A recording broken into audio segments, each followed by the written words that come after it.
Cliff in Eastlake, Colorado, listening on AM 760 in Denver. Hey, Cliff, you wanted to disagree with me, it says here? Yeah. How you doing? Good. Go for it. Okay, so minimum wage, right? Say someone has a convenience store and they employ 3 people, and say they, just to make it easy, they earn $7 an hour, right? Right. And those 3 people work 100 hours a week combined. Right. So that's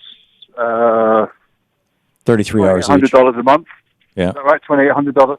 Now, if you raise it $3, say you take it up to 10, now all of a sudden that guy's payroll, small business, has now jumped by $1,200 a month. Right. So he's in business not to satisfy government or to make other people wealthy. He's in business like all capitalists, including yourself, because you're a capitalist, right? Because you set up businesses. I am not a capitalist. I am an entrepreneur. There's a difference. I don't make a living with capital. There's three forms of capital. There's money, human energy, and equipment and physical capital. So if you set up any business, you are a capitalist because you have to have some formation. By your definition, not by my definition. Well, that is the definition of capitalism if you read Milton Friedman. Yeah, anyway, I'm going back to I'm no fan of Milton Friedman. So that guy who's just now taken a loss of $1,200 a month, how is he supposed to recoup that? Well, first of all, your premise is that the guy who's running this convenience store at $7 an hour, he's paying wages, that his principal goal is to make money. That's all well and good, but the reality is that he is operating a business. When you operate a business in the United States, or anywhere in the world for that matter, typically you are given special treatment under tax laws, and you're given limitations of liability under corporate charter laws. You get a whole lot of benefits from the government.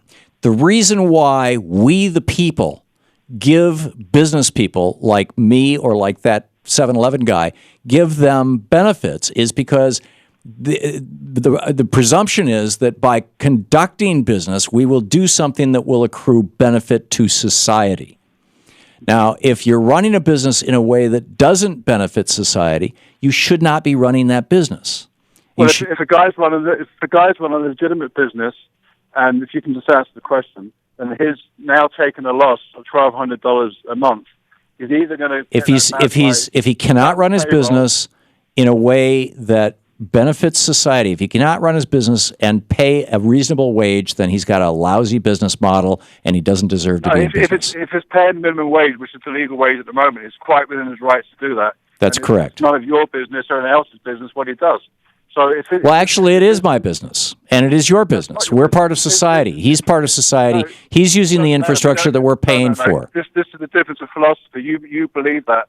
I don't. I believe that if you go for business and you put your capital up for risk, and you're going to create jobs and create opportunities for that person's family, now all of a sudden your payroll is going up $1,200 a month. How is he going to get that back? That's the third time I've asked you that.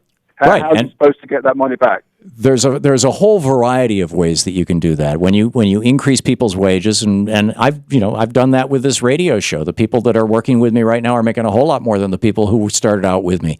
In fact, when Rama started out with me way back in the day, the first 2 years I took no pay at all, and my earliest employees were working for very, very little. And over time you change your business model as opportunities become possible.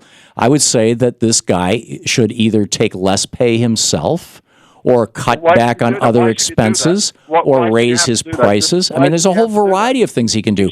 But the fact of the matter is, please don't try to filibuster me if you actually want an answer to your question. If you actually want an answer to your question, filibustering me is not going to get it for you.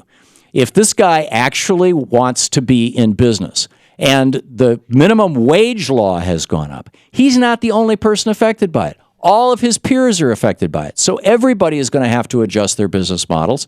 And the reality, look around you right now. Everybody has adjusted their business models to accommodate the minimum wage. In fact, I would say that Walmart and McDonald's have adjusted their business model to not only accommodate the minimum wage, but to accommodate the welfare reforms in the late 90s, so that now we are supporting their employees. I think that's a lousy business model too.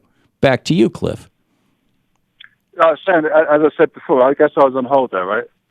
I think Shane potted you down because you wouldn't stop talking. Okay.